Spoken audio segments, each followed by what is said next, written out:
الحمد لله وحده والصلاة والسلام على من لا نبي بعده أما بعد فأعوذ بالله من الشيطان الرجيم بسم الله الرحمن الرحيم يبصرونهم يود المجرم لو يفتدي من عذاب يومئذ ببنيه وصاحبته وأخيه وفصيلته التي تؤويه ومن في الأرض جميعا ثم ينجيه كلا إنها لظى.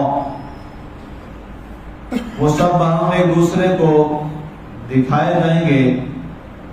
مجرموں کا دل چاہے گا کہ وہ آج کے دن عذاب کے بدلے اپنے بیٹوں کو بطور فدیہ دے دیں، اپنی زوجہ کو اور اپنے بھائی کو فدیہ دے دیں، اور اپنا کنبہ جو اس کے لیے پناہگاہ ہوا کرتا تھا بلکہ زمین میں جو کچھ ہے وہ فدیہ میں دینا چاہے گا تاکہ وہ اسے نجات دے.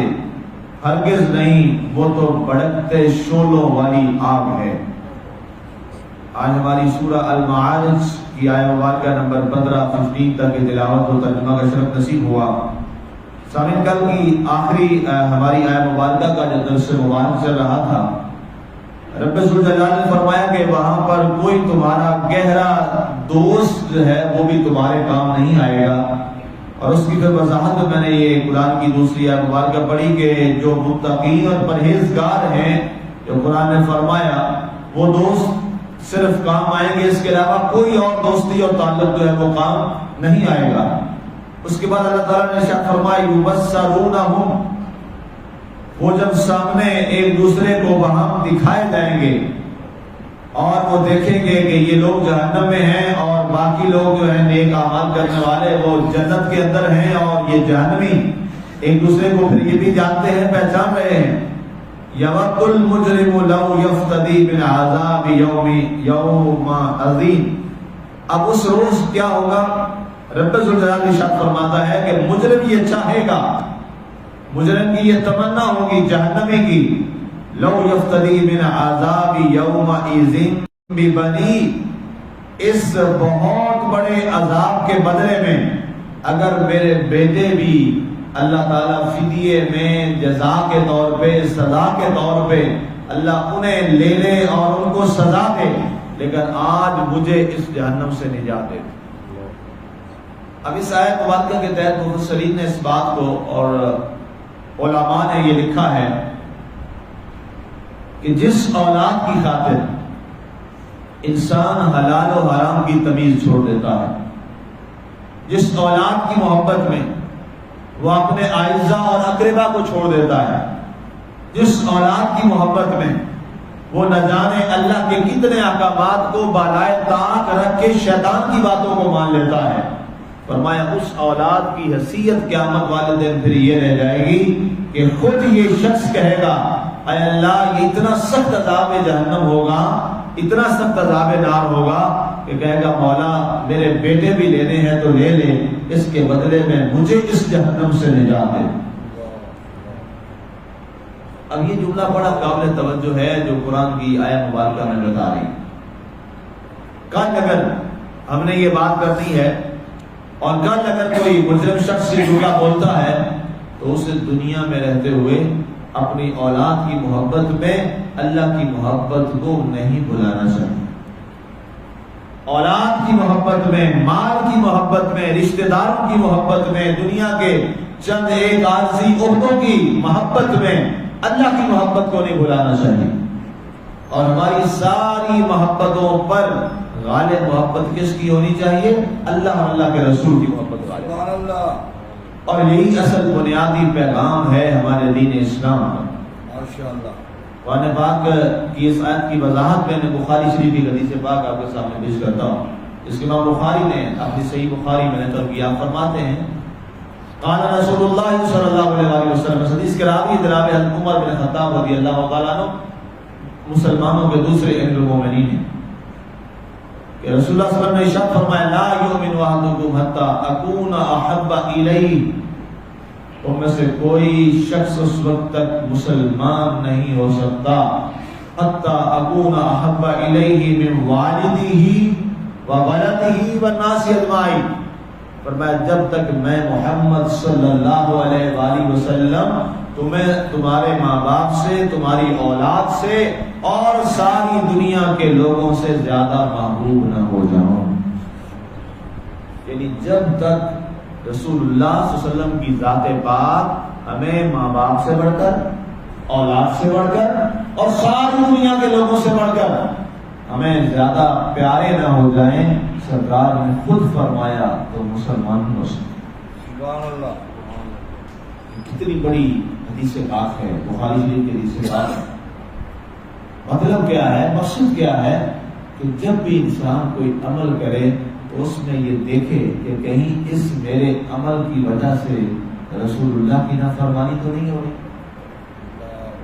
اللہ کی نافرمانی تو نہیں ہو رہی۔ ظاہر ہے رسول اللہ کی نافرمانی کس کی نافرمانی ہے؟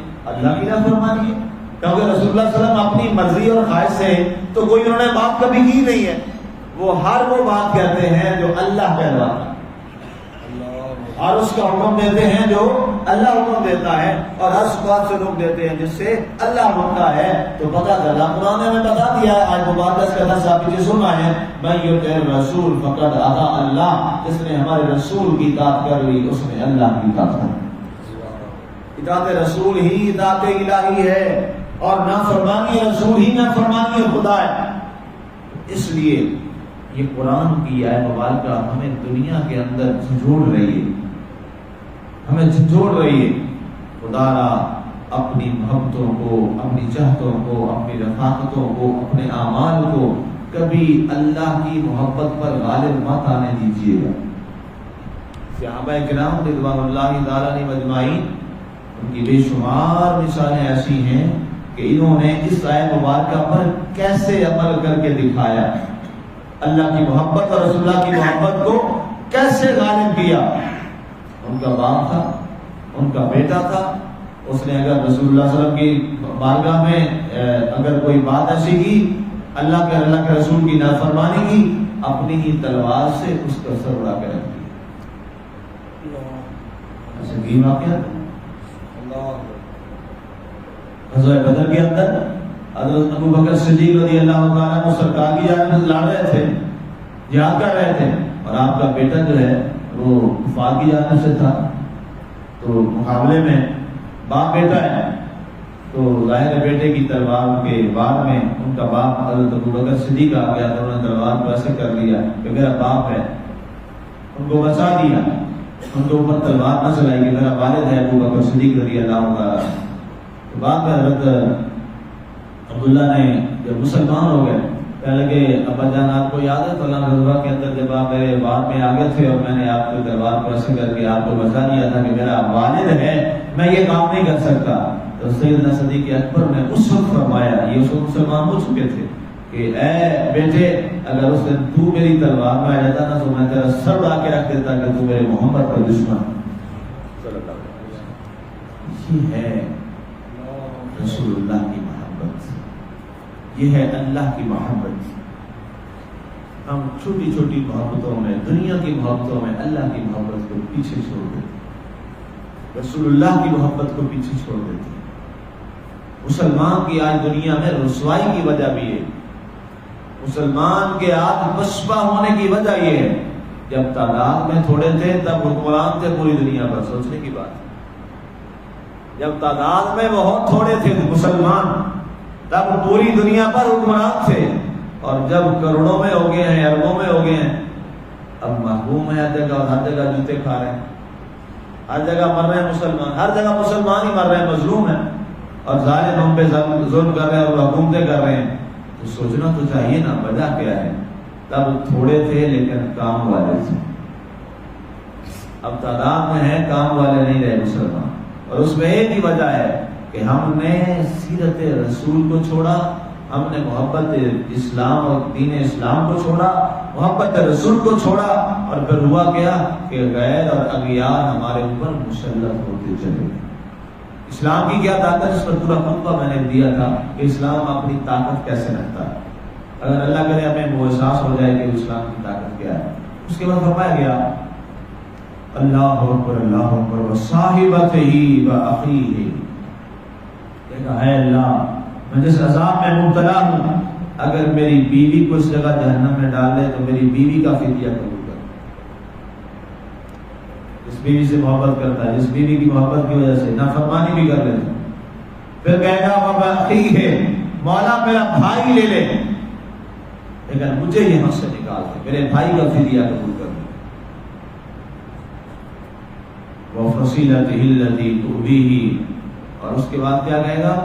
اے اللہ میرا سارا کنبہ جو میری پناہ گاہ ہوا کرتا تھا، میرا سارا خاندان، مولا میرا سارا خاندان لے لے لیکن مجھے یہاں سے نکال دے.